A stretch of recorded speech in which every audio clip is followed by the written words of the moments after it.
하나님의 은혜가 우리 모두에게 충만하게 넘치게 부어지기를 주의 이름으로 간절히 축원합니다. 오늘 말씀의 제목은 하나님의 나라 오직 성령으로, 하나님의 나라 오직 성령으로, 이런 제목으로 함께 은혜를 나누고자 합니다. 지난주 제목은 뭐였는지 혹시 기억하시나요? 올해 표어는 기억하십니까? 오직 성령으로. 그래서 오직 성령으로 시리즈로 이렇게 말씀을 증거하고 있는데, 지난주 제목은 오직 성령으로 앞에 또 붙잖아요. 뭐가? 산을 넘는 교회 오직 성령으로. 지난주. 오늘 말씀의 제목은 하나님의 나라 오직 성령으로, 이런 제목으로 함께 은혜를 나누겠습니다. 여러분, 하나님의 나라는 우리에게 그냥 추상적인 개념이 아님을 분명히 기억하셔야만 합니다. 우리가 오늘 하나님의 나라에 관한 말씀을 나누려고 하는데, 우리의 기도의 제목 중에 가장 우선순위 되는 기도의 제목이 뭐여야 되냐면, 우리의 기도의 제목 중에 최고의 우선순위가 뭐냐면 하나님의 나라를 구하는 것이어야 된다라고 주님께서 말씀하고 계세요. 우리가 예배 때마다 외우는 주기도문에 보면 마태복음 6장 9절 10절에 거기에 나오죠. 그러므로 너희는 이렇게 기도하라. 하늘에 계신 우리 아버지여, 이름이 거룩히 여김을 받으시오며. 이름이 거룩히 여김을 받으시오며, 이것은 어떤 뭘 해달라라기보다도 하나님의 영광을 올려드리는 것이고, 구하는 것 중에 첫 번째는 나라가 임하시오며죠. 나라가 임하시오며. 그러니까 하나님의 나라가 임하는 것이 예수님께서 가르쳐 주신 주기도문의 첫 번째 우리가 구하여야 될 기도의 제목이다라고 말씀하고 있는 것이죠. 그리고 마태복음 6장 33절에도 너희는 먼저 그의 나라와 그의 의를 구하라 라고 말씀하고 계십니다. 그러니까 하나님의 나라를 구하는 것이 기도의 제목 중에 최우선순위라라는 것이죠. 우리가 하나님께 영광 돌리는 그런 내용 말고 구하는 것 중에 가장 먼저 구해야 될 것은 하나님의 나라다라는 것입니다. 그래서 우리 개인도 교회도 우리가 가장 구해야 될 것이 하나님의 나라가 내 안에, 내 심령 안에, 그리고 하나님의 나라가 우리 가정 안에, 또 하나님의 나라가 우리 교회 안에 임할 수 있도록 우리가 기도해야 될 줄로 믿습니다. 그것이 주님께서 가장 기도의 제목에 우선순위로 두는 것이란 얘기죠. 왜 그럴까요? 그만큼 하나님의 나라가 중요하기 때문에 그렇다라는 거예요. 중요하기 때문에 제일 먼저 구하는 것이죠. 그래서 중요하기 때문에 예수님께서도 이제 공생애를 시작하실 때 최초로 선포하신 내용이 뭔지 아십니까? 최초로 선포하신 내용이 바로 하나님의 나라라는 거예요. 마태복음 4장 17절에 보면 이때로부터 예수께서 비로소 전파하여 이르시되 회개하라 천국이 가까이 왔느니라. 이 천국이 하나님의 나라를 말하는 것이거든요. 그래서 처음으로 예수님께서 선포하신 것이 하나님의 나라였고, 그리고 예수님께서 3년 동안 공생의 기간 지내는 가운데 그 선포한 내용 중에 가장 핵심적인 내용이 또한 하나님의 나라였다는 거예요. 마태복음 9장 35절을 우리 한번 같이 읽어보겠습니다. 그리고 누가복음 4장 33절 연속해서 한번 같이 읽어보겠습니다. 시작. 예수께서 모든 도시와 마을에 두루 다니사 그들의 회당에서 가르치시며 천국 복음을 전파하시며 모든 병과 모든 약한 것을 고치시니라. 예수께서 이르시되 내가 다른 동네들에서도 하나님의 나라 복음을 전하여야 하리니 나는 이를 위해 보내심을 받았노라 하시고. 아멘. 여기 마태복음 9장 35절에 천국 복음을 전파하시며 그랬죠. 이 천국 복음이 하나님 나라의 복음을 의미하는 것이라는 것입니다. 그 밑에도 하나님 나라 복음을 전하여야 하리니 라고 말씀하고 있죠. 그러니까 주님께서 선포하신 복음의 핵심 메시지는 하나님의 나라였다는 거예요. 그리고 예수님께서 오늘 본문에 나오지만 십자가에 달려 죽으시고 난 다음에 부활하셨습니다. 사흘 만에 부활하셨죠. 그리고 부활하신 다음에 이 땅에 40일 동안 계시다가 승천하셨습니다. 그런데 그 40일 동안 계시는 기간 무엇을 선포하셨냐면 역시 주님의 선포의 핵심은 하나님의 나라였다는 거예요. 오늘 본문 3절에 나오죠. 3절에 보니까 끝에 보니까 40일 동안 그들에게 모이시며 하나님 나라의 일을 말씀하시니라 라고 분명히 말하고 있습니다. 그러니까 예수님께서 공생에 시작할 때도 하나님 나라를 선포하심으로 시작하셨고, 공생의 기간 내내 그 복음의 핵심 메시지가 하나님의 나라에 관한 것이었고, 그리고 부활 후에 승천하시기 전에 40일 동안 계시면서도 역시 무엇을 선포하셨습니까? 하나님의 나라를 선포하셨다라는 것입니다. 그만큼 하나님의 나라가 중요하다라는 것이죠. 그렇기 때문에 주님께서 모든 것의 핵심이 하나님의 나라에 있었다라는 것입니다. 그런데 여러분, 우리가 여기서 한 가지 주의해야 될 것이 있습니다. 그렇다면 하나님의 나라가 뭔가 하는 거예요. 우리가 잘못하면 하나님의 나라를 착각하는 게 뭐냐면, 우리가 죽어서 이 다음에 미래에 가게 될 그 나라만을 생각해요. 물론 그것도 하나님의 나라이지만, 만약에 그것만이라고 한다면 굳이 우리가 그것을 가지고 하나님의 나라가 임하여 주십시오 기도할 이유가 없어요. 어차피 나중에 가는 거니까. 예수 믿으면 가는 거잖아요. 여기서 말하는 하나님의 나라는 미래에 우리가 가게 되는 천국을 이야기하는 것이 아니라 지금 우리가 사는 삶의 현장에서, 교회에서, 이 세상에서 이루어지는 하나님의 나라를 의미하고 있다는 거예요.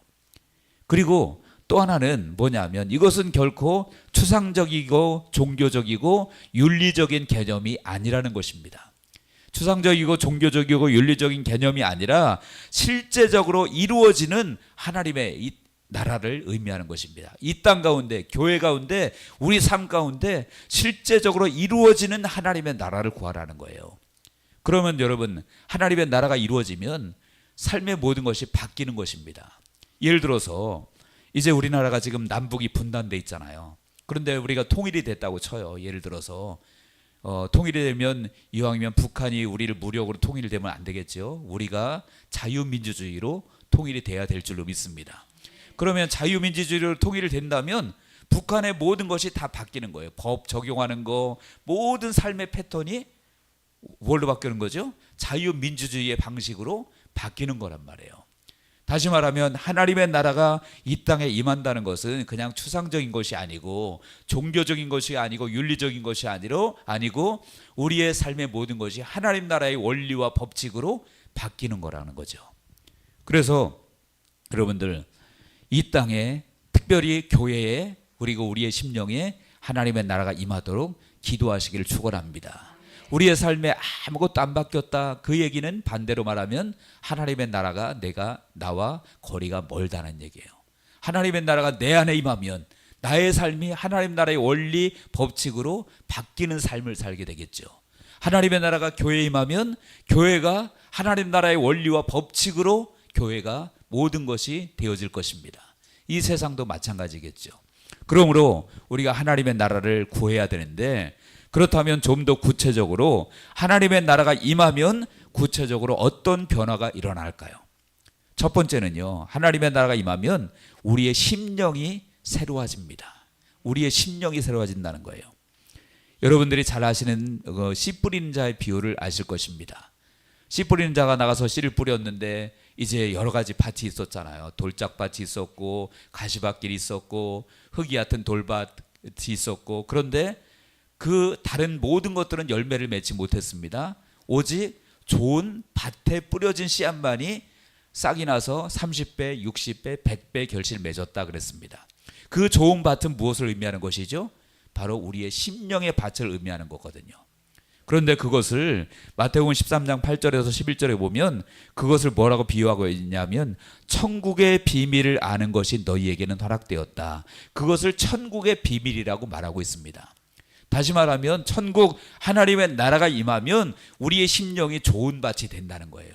심령이 새로워진다는 것이죠. 하나님의 나라가 임하면. 그래서 로마서 14장 17절에도 하나님의 나라는 먹는 것과 마시는 것이 아니요 오직 성령 안에 있는 의와 평강과 희락이다. 하나님의 나라가 임하면 우리 속에 의와 평강과 희락이 임한다라고 말합니다. 우리의 심령이 새로워지는 것이죠. 그리고 밭에 감추인 보화의 비유를 여러분들 아실 것입니다. 마태복음 13장 44절에 천국은 마치 밭에 감추인 보화와 같으니 사람이 이를 발견한 후 숨겨두고 기뻐하며 돌아가서 자기의 소유를 다 팔아 그 밭을 사느니라.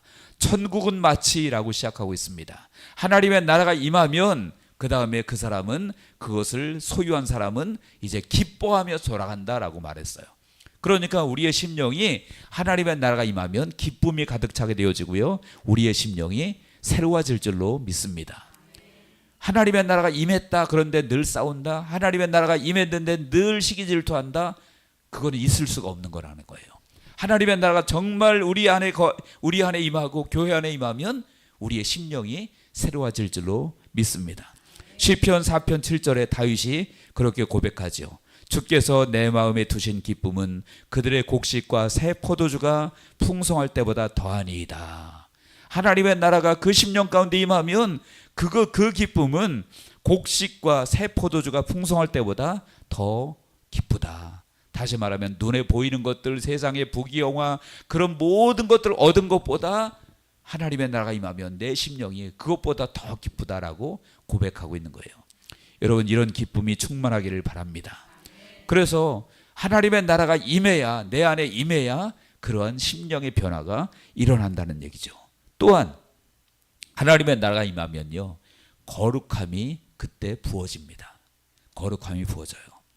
여러분, 하나님의 성품 중에서 가장 두드러지는 성품이 무엇이냐면, 하나님의 성품은 우리가 여러 가지 얘기하잖아요. 뭐 사랑, 공의, 여러 가지 얘기를 하는데 그 중에 가장 두드러진 성품이 무엇이냐면 거룩함이라는 거예요. 하나님은 완전하게 거룩하십니다. 그러니까 하나님의 나라가 임한다면 그 하나님의 거룩함이 같이 임하는 것이죠. 거룩함이 드러나는 거예요. 그래서 하나님의 나라가 임하면 그곳에 어떤 역사가 일어나냐면, 거룩함이 임하니까 거룩하지 못한 사람들은 어떻게 될까요? 거기서 통의 자복이 나올 수밖에 없는 거예요. 통의 자복이 나올 수밖에 없는 거죠. 거룩하지 못한 사람이 거기에 발붙일 수가 없다라는 거예요. 그러니까 성경에 보면 하나님의 나라가 임하면 그곳에 통에 자복하는 역사가 반드시 일어났었어요. 사도행전에 보면 이제 성령의 역사가 놀랍게 나타나고 그곳에 하나님의 나라가 임하지요. 그러니까 그 사람들의 반응이 어떤지 아십니까? 사도행전 2장 37절에 보니까 베드로가 설교하고 나서 사람들이 그렇게 묻습니다. 그들이 이 말을 듣고 마음에 찔려 베드로와 다른 사도들에게 물어 이르되, 형제들아, 우리가 어찌할꼬 하거늘, 그럽니다. 하나님의 나라가 임하니까, 거룩함이 임하니까 죄인들이었던 사람들이 그 상태로는 있을 수가 없는 거예요. 그러니까 회개와 통회가 터질 수밖에 없다라는 거죠. 기독교 역사를 봐도 마찬가지입니다. 하나님의 나라가 임하고 부흥이 임하면 반드시 그곳에 뭐가 먼저 일어나냐면 회개 운동이 먼저 일어났어요. 여러분, 우리가 그 부흥 얘기 많이 듣잖아요. 뭐 숫자 늘어나는 거 얘기하는 것이 아니라 하나님의 나라가 임하는, 성령님이 임하는 놀라운 부흥이 일어날 때 우리가 기독교 역사에 있어서 그런 일들 많이 들었죠. 그래서 우리나라 최초의 부흥이 여러분들 많이 들어보셨을 거예요. 1907년에 평양에서 대부흥 운동이 일어났습니다. 평양의 장대현 교회에서 최초로 부흥이 일어나기 시작했는데, 그 부흥이 일어날 때 어떤 일이 일어났냐면 통의 자복이 일어났는데, 제일 먼저 들어보셨을 것입니다. 길선주 목사님이라고 들어보셨죠? 그분이 이제 목사님이 되기 전에 이제는 통의 자복을 그 성도들 앞에서 통의 자복을 했는데, 어떤 통의 자복을 했냐면 자기 아주 절친한 친구가, 부자였던 친구가 있는데 그 친구가 이제 죽게 되었습니다. 병으로 죽게 되었는데 그 절친한 친구의 아내는 한마디로 말해서 정말 아무것도 모르는 일장무식인 그런 여자였어요. 그러니까 그 자기 친구가 죽을 때 그 아내에게 돈을 맡기고 죽으면 이 아내가 관리를 못할 것 같으니까 길선주 목사님에게 내 돈을 좀 잘 관리해 달라, 이렇게 부탁을 하고 죽은 거예요. 그러면 그 돈은 자기 돈은 아니죠. 그냥 관리자로서 그 죽은 친구의 아내를 위해서, 잘 그 가족을 위해서 사용을 해야 된단 말이에요. 그런데 길선주 목사님이 욕심이 생겨서 그 돈 중에 일부를 자기가 이제 착취를 한 거예요. 몰래 횡령을 한 거죠. 그랬는데 아무도 몰라요. 그 친구의 아내도 무식하니까 아무것도 몰라요. 그래서 말 안 하면 누구도 알 수 없는 그런 상황이에요. 그런데 누구는 아실까요? 하나님은 아시죠.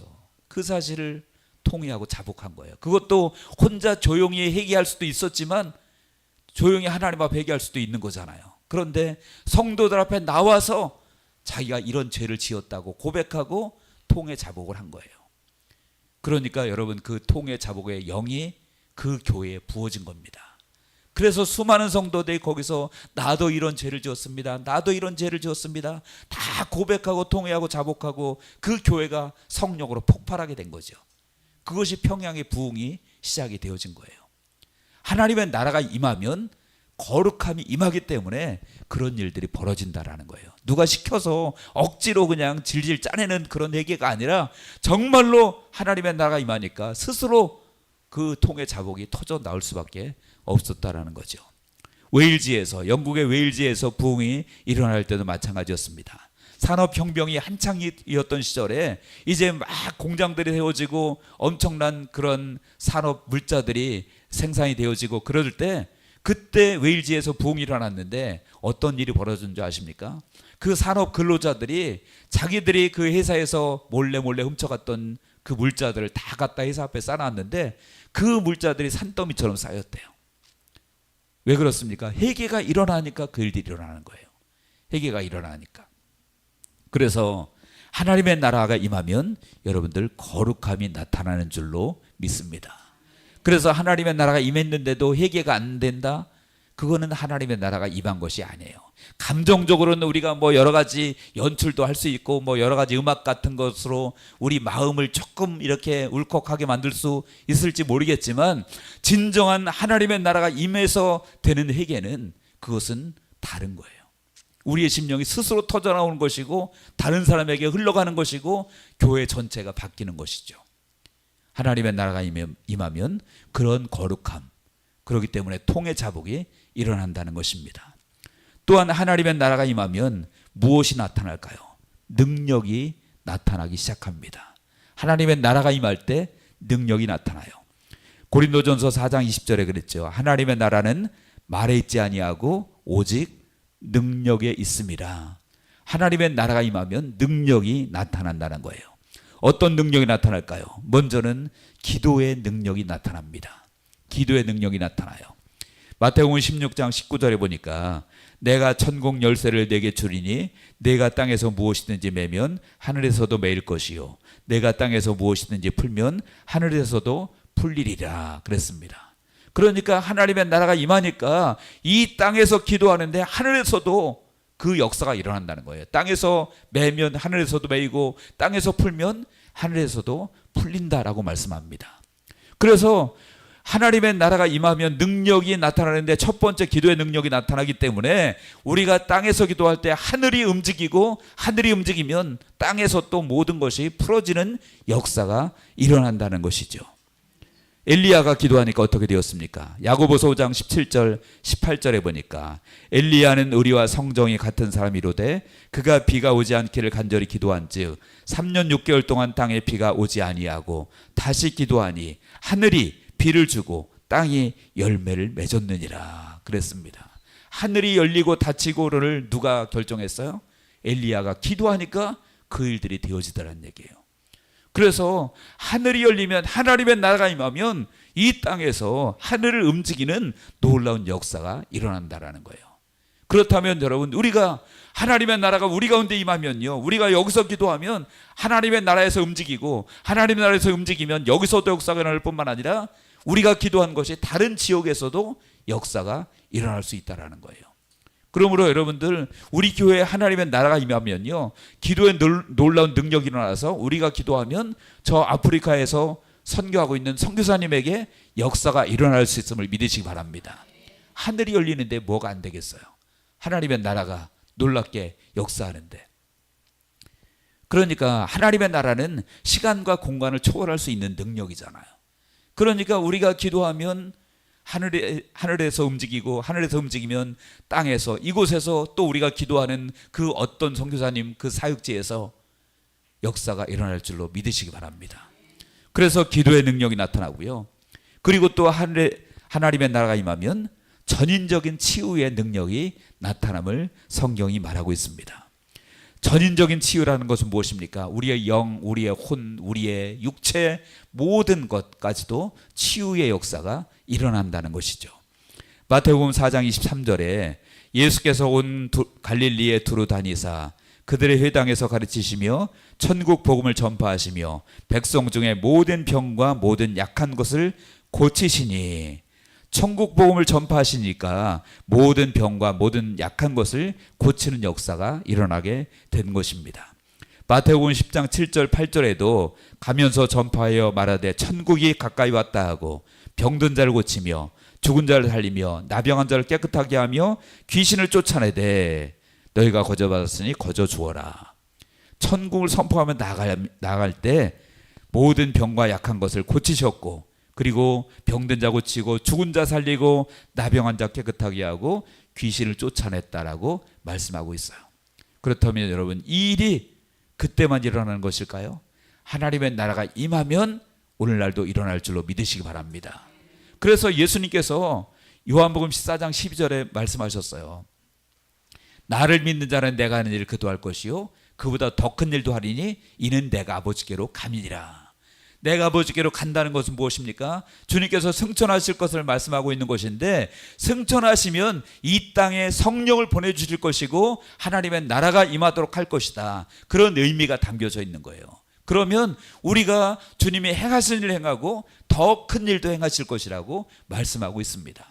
그러니까 우리 가운데, 교회 가운데 하나님의 나라가 임하게 되어지면 그러한 놀라운 치유 역사가 일어난다라는 사실이에요. 여러분, 그러므로 우리가 기도해야 될 줄로 믿습니다. 내게 하나님의 나라가 임하고 우리 교회 가운데 하나님의 나라가 임하면 기도의 능력, 그리고 치유의 능력, 이런 것들이 나타난다는 거예요. 그래서 저도 정말 간절히 기도해요. 하나님, 내 안에 하나님의 나라를 놀랍게 부어주십시오. 우리 교회 가운데 하나님의 나라를 놀랍게 부어주십시오. 그러면 기도의 역사가 일어나고, 그리고 치유의 역사가 일어나고, 우리가 거룩하게 되는 역사가 일어나고, 우리가 통해 자복하고 하는 그런 역사가 일어날 수밖에 없다는 거예요. 우리의 삶이 바뀐다는 거죠. 우리의 심령이 새로워진다는 것이죠. 또한 여러분, 하나님의 나라가 임하면 그 치유의 능력뿐만 아니라 재정의 기름 부음도 하나님의 나라가 임할 때 부어진다는 것입니다. 재정의 기름 부음도 하나님의 나라가 임하면 부어진다는 거예요. 왜냐하면 하나님의 나라는 부족함이 있을까요? 하나님의 나라는 부족함이 없습니다. 하나님의 나라는 가난이 없어요. 하나님의 나라는 늘 풍성하고 부유한 줄로 믿으시기 바랍니다. 그러니까 그 하나님의 나라가 임하면 그 부유함이, 그 풍성함이 우리 가운데 부어진다는 것이죠. 호세아 2장 21절과 22절을 같이 한번 읽어보겠습니다. 다 같이요. 시작. 여호와께서 이르시되 그날에 내가 응답하리라. 나는 하늘에 응답하고 하늘은 땅에 응답하고 땅은 곡식과 포도주와 기름에 응답하고 또 이것들은 이스라엘에 응답하리라. 아멘. 나는 하늘에 응답하고 하늘은 땅에 응답하고 땅은 곡식과 포도주와 기름에 응답하고 또 이것들은 이스라엘에 응답하리라. 그러니까 하나님께서 하늘에 응답한다. 그리고 하늘은 땅에, 땅은 곡식과 포도주와 기름, 즉 재정의 풍성한 기름 부음으로, 그리고 이것들은 이스라엘, 그 이스라엘 땅에 응답한다. 그 얘기는 오늘날 교회에 응답한다는 얘기죠. 그러니까 하나님의 나라가 임하면 여러분 부요함이 넘칠 줄로 믿으시기 바랍니다. 많아서가 아니에요. 교회가 커서 재정의 기름 부음이 넘치는 게 아니라 하나님이 부어주시면 넘치게 될 줄로 믿습니다. 오늘 아침에도 잠깐 제가 어떤 목사님 간증하는 걸 들었는데 그분이 이제 어려서부터 그 부모님이 열심히 신앙생활을 했고 자기도 열심히 했는데 자기 어린 시절에 자기 집이 쫄딱 망하는 계기가 생겼대요. 왜 그런 계기가 생겼냐면 그 부모님의 친척이 교회를 개척을 하는데 그 개척하는 목사님이 자기 부모님께 도움을 요청한 거예요. 어떤 도움을 요청했냐면 이제 개척을 하니까 돈이 필요하니까 그 돈을 빌리는데 보증 서는 거 있잖아요. 보증 서는 걸 부모님께 부탁을 한 거니까 부모님이 이제 주님의 전을 위해서 쓴다는데 또 안 해줄 수도 없고 그래서 보증을 서줬대요. 그런데 그것이 이제 잘못돼가지고 모든 빚을 부모님이 다 떠안게 된 거예요. 그래가지고 부모님이 정말 다 재산 다 잃어버리고 온갖 고생을 하고, 그리고 자기도 결국은 대학 가는데 너무너무 힘들어가지고 돈도 없고, 그래서 알바를 해도 그 알바한 돈까지도 다 부모님께 갖다 바쳐야 되고, 이런 상황이 되어진 거예요. 그래가지고 하나님 앞에 기도를 하는데 하나님께서 풍성하게 부어주겠다라고 말씀하셨대요. 그런데 풍성하게 부어주셨다라고 말씀하셨는데 자기 집안을 보니까 도저히 풍성할 기미는 보이지 않고 여전히 빚에 쪼달리고 있고 어렵고, 자기도 그냥 알바 죽기 살기로 해봐야 돈 자기에게 떨어지는 거 하나도 없고, 더군다나 자기가 서울에 있는 대학을 다녔는데 지방에 있는 교회를 섬기느라고 주일마다 교회를 왔다는 거예요. 그러니까 그 교통비만 해도 몇십만 원씩 들고, 그래서 하나님께 하소연을 했답니다. 하나님, 풍성하게 부어주기는커녕 그분 표현으로는 개뿔 예, 그렇게 하시면서 찢어지게 자기의 가난은 여전히 계속되고 있고 가정도 여전히 계속되고 있고 하나님 풍성히 부어주신다고 하셨다는데, 그런데 여러분 너무너무 힘드니까 이제 누구한테 그 얘기를 했더니 그분이 너 그럼 장학금 신청해봐, 그렇게 얘기하더래요. 그런데 그 장학금이 이제 그 다음 학기 장학금을 신청하는 건데, 그 장학금을 받기가 너무너무 어려운 상황이래요. 누구도 받기가 어려운 상황인데, 그런데 그냥 에휴 밑져의 본전이니까 한번 신청을 했는데, 여러분 놀랍게 하나님께서 장학금을 부어주셨는데 얼만큼 부어주셨냐면 4년 전액 장학금을 부어주셨대요. 4년 전액. 그 다음 학기를 신청한 건데, 그 장학금은 국가에서 주는 것도 아니고 어느 단체에서 정말 힘들고 어려운 사람들 뽑아서 장학금을 주는 그런 장학금인데, 그래서 자기가 그렇게 불평했지만 하나님은 말씀하신 대로 놀랍게 부어주셨다, 이런 간증을 하시더라고요.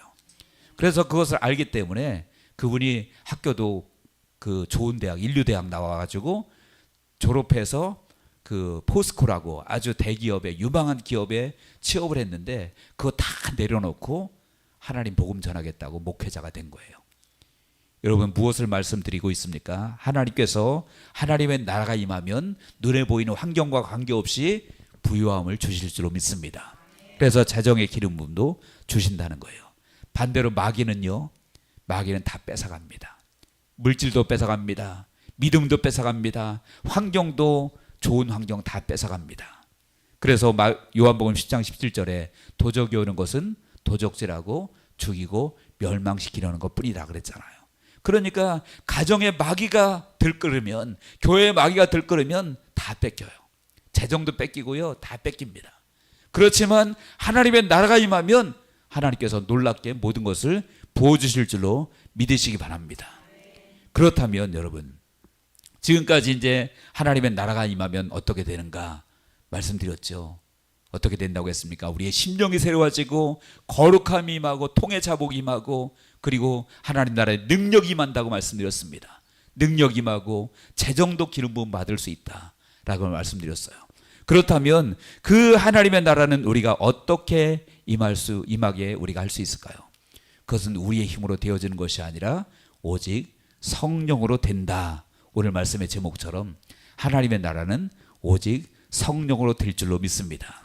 오늘 본문의 3절에 이제 하나님 나라의 일을 주님이 말씀하셨다고 그렇게 기록되어져 있죠. 그런데 제자들은 말귀를 알아듣지 못합니다. 알아듣지 못하고 땅에 속한 나라만 이야기하고 있어요. 본문 6절에 보니까 제자들이 뭐라고 그럽니까?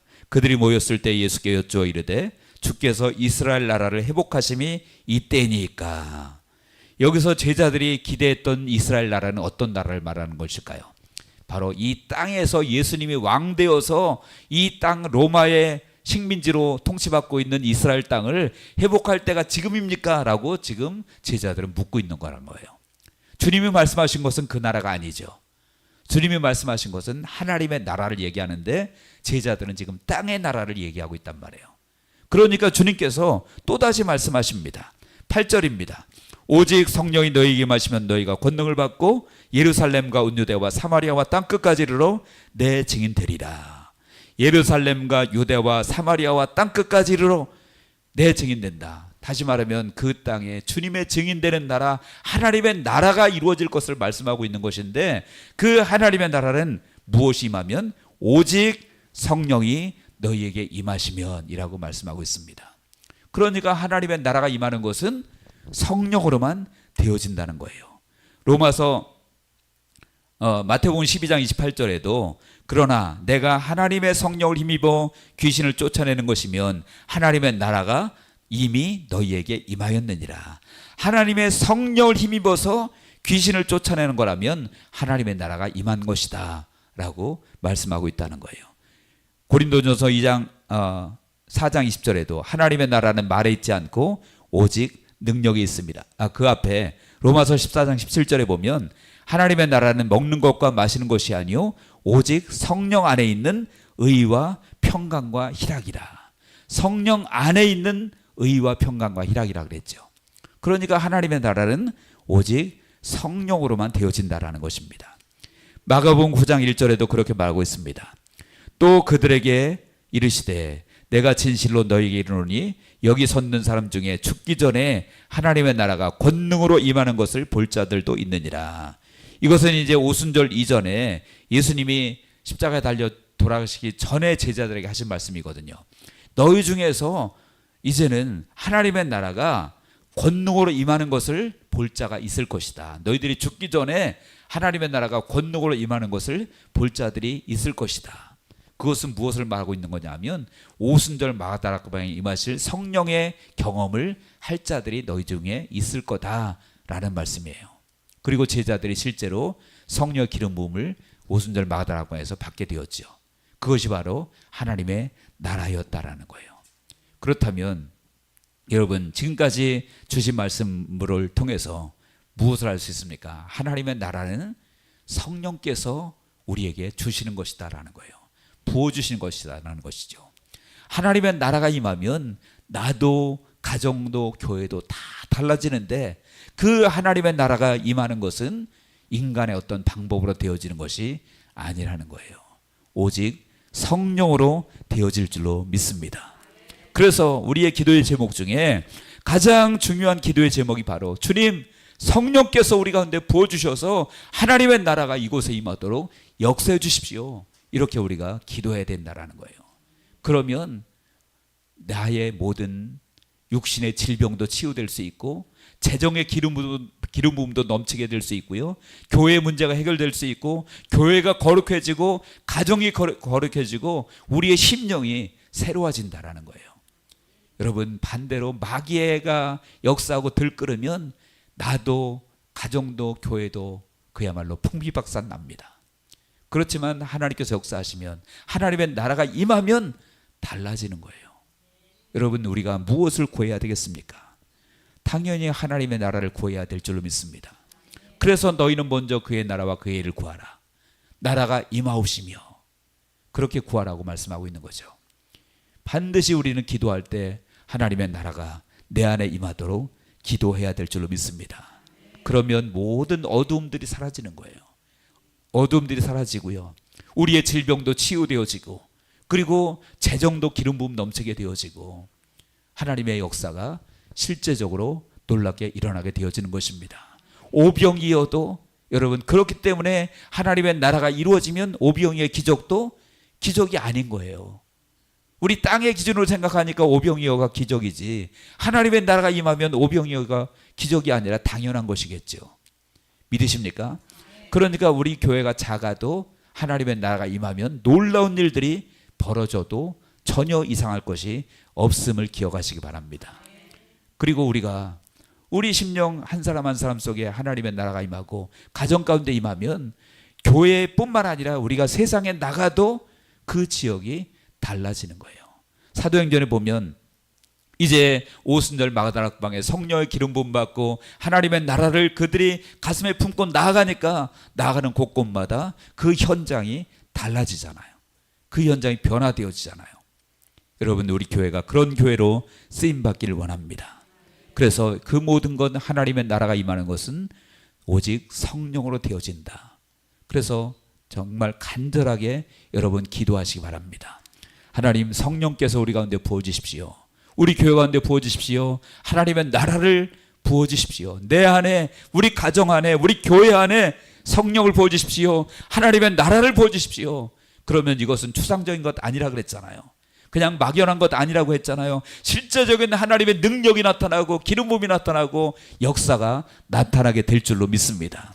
그러면 우리는 능력 있는 교회로, 능력 있는 성도로 우리가 새로워질 수 있다라는 거죠.